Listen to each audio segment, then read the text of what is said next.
So here's two versions of the same image, and they couldn't be more different. This one on the left is completely lifeless and has nothing going for it. And this one on the right is vibrant and impossible to ignore. And over the next few minutes, I'm going to show you how I process this image in Lightroom Classic that turned this lifeless image stuck forever in my archive to this vibrant image that I would be proud to hang on my wall at home. And on the way, I'm going to be sharing all of my little secret tips and tricks to help you get the most out of your images so that you can transform all of your forgotten shots that are languishing on your archive and turn them into photos you'd be proud to hang on your wall. My name's Tony Eveling and I'm a landscape and travel photographer from the UK, and I make videos that teach you how to take better photos so that you can start improving your photography today. So if you want clear, practical photography tips that actually work, then hit that subscribe button and click on the notification bell so that you never miss a video.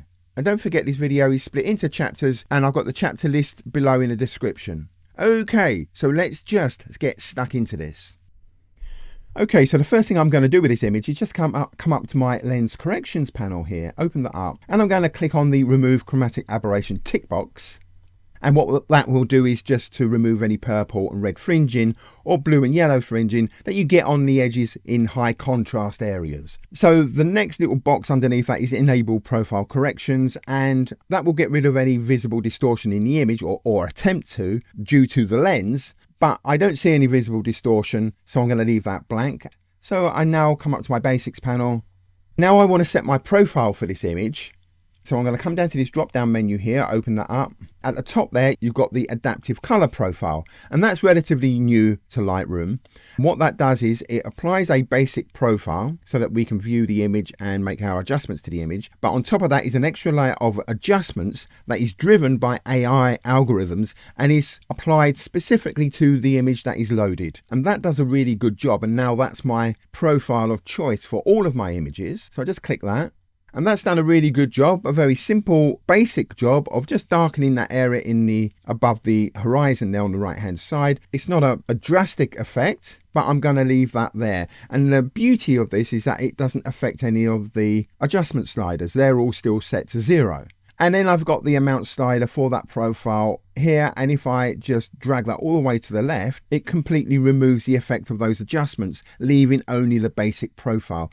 So even if I didn't like what it created for me, I could still remove the adjustments and leaving the profile. And if I come up or drag this right up to the right hand side, it increases the intensity of those adjustments. And then just double click that to get back to the default 100. But that's what I do now with every image that I post-process. I apply the adaptive color profile and then adjust the amount slider as I see fit. So the next thing I want to do is to address a little problem in the image, which is that it is very cold in terms of its color temperature. Way too blue, and I want to heat that up. So a little story about this first, about the composition. I deliberately placed the sun outside of the composition on the right hand side so that it didn't completely overpower that right hand side of the image. And as the sun came up over the horizon, as this is a dawn shot, it came up, filled that gap, flooded the hillside in warm light, and then went up above the clouds and behind the clouds, and that cast the hillside in shade and cooled it right down, resulting in this very cold color cast for this image. So I'm going to rectify that by coming down to my white balance section here, and specifically the temperature slider. And as you can see, that slider's set right way over to the left, which is the blue side, the cold side, and I want to heat that up. So I'm going to take my cursor on the right hand side then, just click that slider on the right hand side. That drags the slider all the way up and instantly creates all that heat. Way too much for what I want. So I'm going to drag that slider back to the left slowly until I get something that I do actually want. So here we go.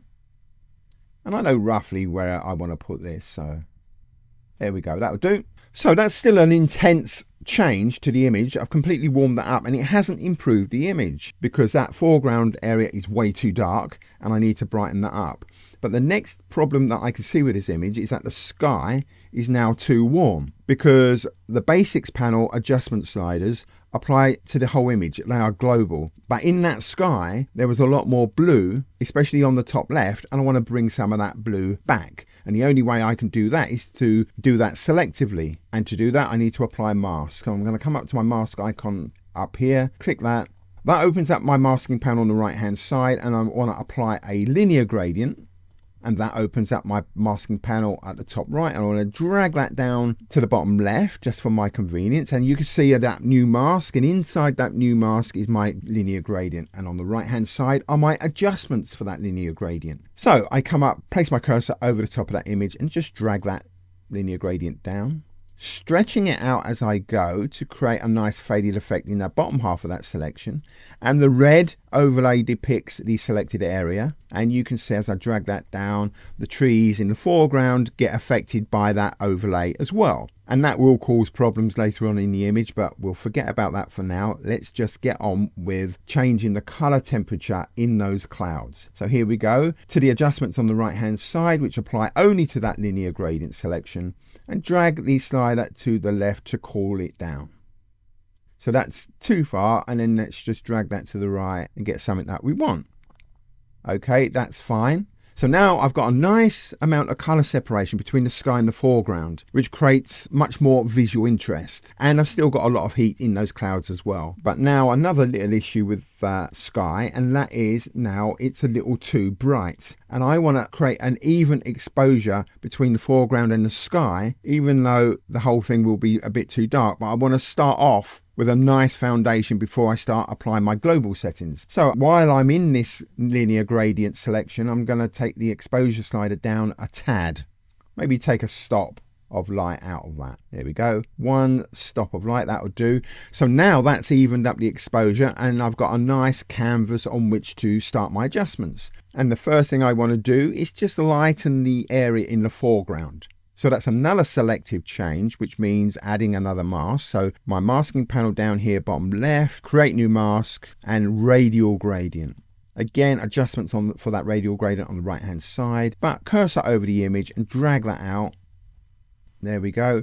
Again, the red depicts the selected area, the red overlay, and then just place that where I want.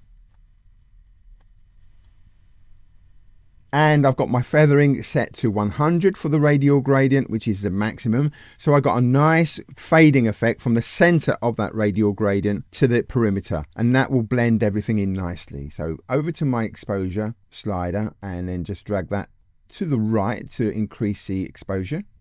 Let's go a bit too far, and then let's just drag that back. Here we go, that'll do. And we can reposition that. There we go. And we can stretch that out.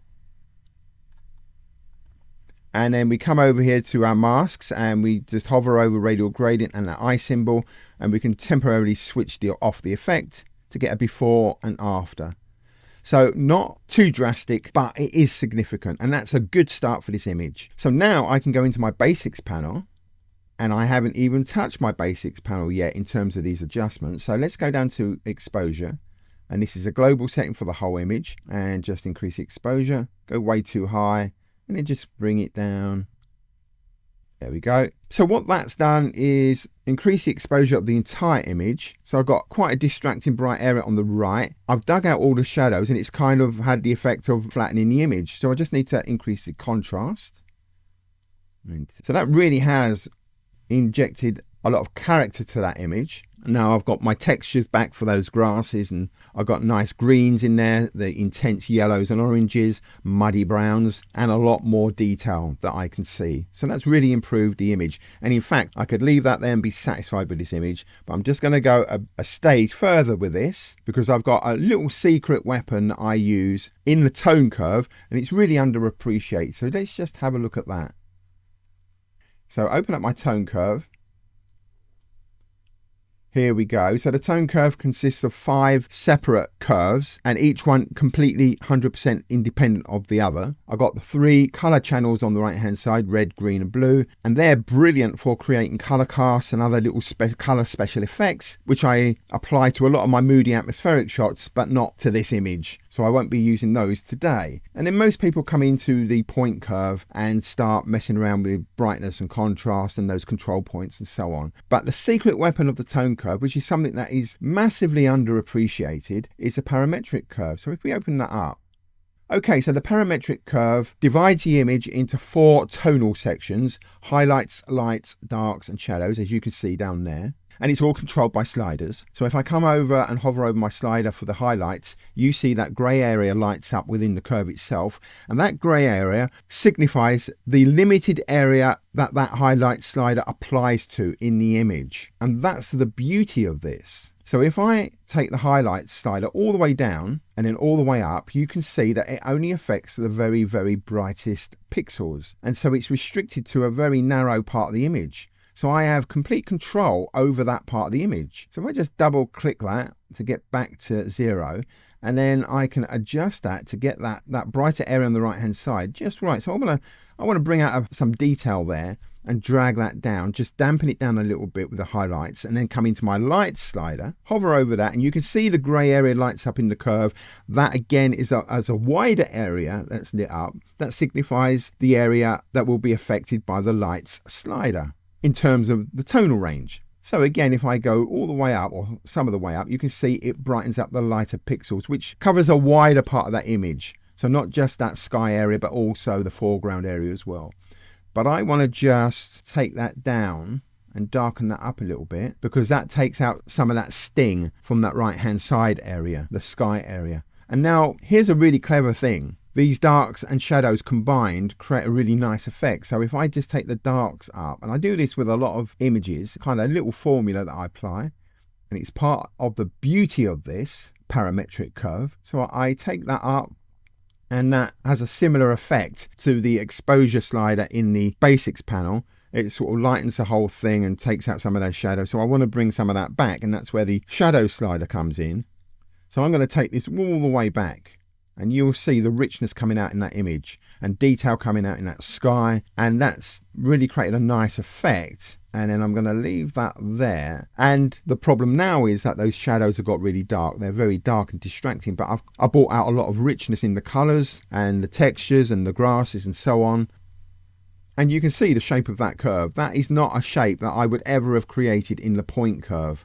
It's completely unique to the parametric curve. And because of the restrictions over what those sliders will affect, it saves you from yourself and stops you from damaging your own image. But I've got too many dark distracting areas, and that's a very simple thing to fix. And I can do that in 2 stages. The first stage being coming into my point curve and coming down to my black point control point and just dragging that up on the left hand axis. And this is how you create the faded effect in all of those moody atmospheric shots. You just take that black point and shift it up, so you're remapping black to dark grey, and you keep that control point on that left hand axis. So that's a little too much. So if I just come down, so I'm going to leave that there, and that's dug out most of those harsh shadows, and it's left enough detail and richness in that foreground area and the sky. Then if I come up to my white point slide and do exactly the same, just to dampen down that area on the right hand side and drag that down, there we go.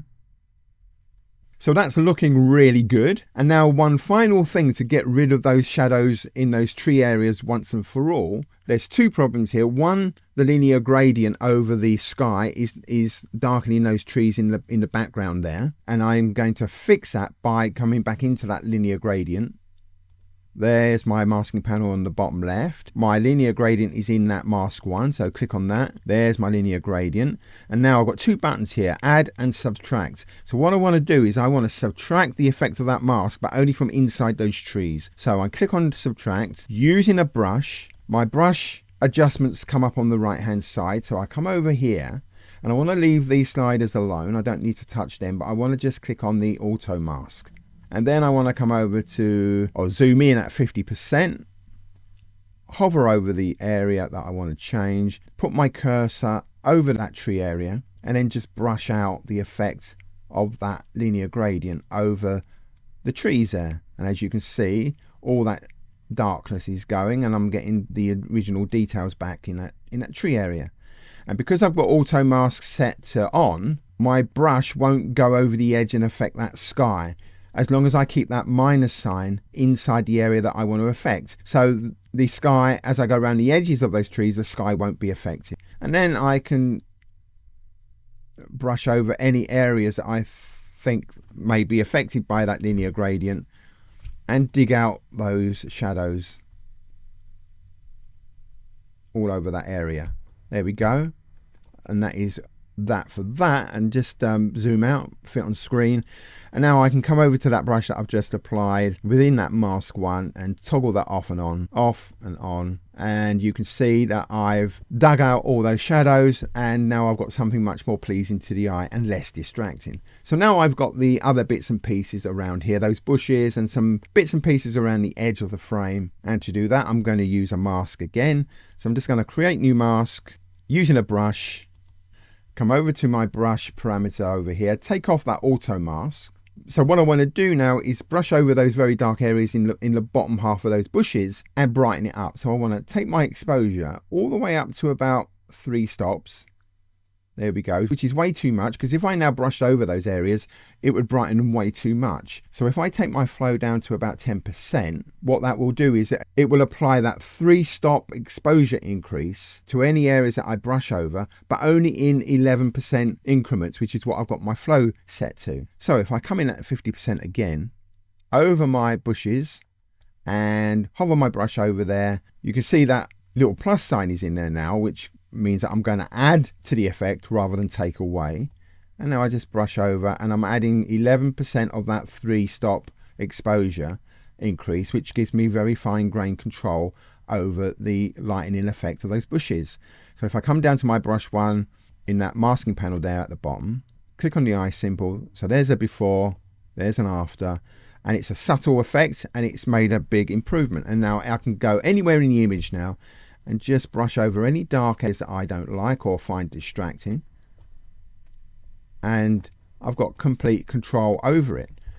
Now over to these bottom areas and dig out some of those shadows there, and a little bit on the right hand side which I noticed. There we go. And down here, and that's it, that'll do. Fit on screen.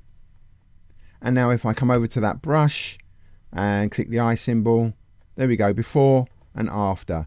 And so that's quite a subtle effect. It's not drastic, but the problem is if I get that before back, I won't notice those dark shadows when I first look at the image. But when I do see those dark shadows, I will always be distracted to them, and I'll never be able to unsee them. So by getting rid of them and softening it up a little bit, I get rid of that problem. So let's just go into mask 2, which is that radial gradient. And let's see if we can improve that a little bit just by moving it around. And I think we're pretty much there. I just want to come back into that mask 1, which is a linear gradient, and highlight that linear gradient selection and just take that sky down a little bit more, make it a bit darker, help push that eye into the image. Now let's just get rid of all of that, close down my tone curve. And that is the final finished image. And I'm really impressed with that, because if I now use the backslash key and get a before and after, there's the before and there's the after, and it is a absolutely huge difference just by making some local changes, temperature change, and there you go, from that to that. And it really is an incredible, stunning transformation of this image. And that now is my final finished image. And then the only thing that I will say now is that when you're post-processing an image, you kind of get a bit emotionally involved, and you might just have a tendency to put the sliders up a little bit. So my advice is always come back in an hour and have a look at the image again with fresh eyes, because when you look with fresh eyes, you will see your image more objectively and more as a viewer rather than the actual photographer. And then you'll see any mistakes that you inadvertently made when you originally processed the image. So that is my final finished image for now, and I will be coming back later, and I might leave it alone or I might make some changes as I see fit. But right now, this second, I'm really happy with this photo. So, on the surface, this image is mundane, it's dull and has nothing really going for it. But I knew that it had potential because of this one thing, and that is that it's compositionally correct. But even that sounds boring to say it, but there's no getting away from it. The start of every good or great photo is something called the moment of inspiration, and that is the main building block of a compositionally correct photograph. And it's something that's used all the time by the greats of photography. And it's why these photos all hold your attention and make you want to look and linger at them. And you can learn exactly what the moment of inspiration is and start using it today just by watching this video.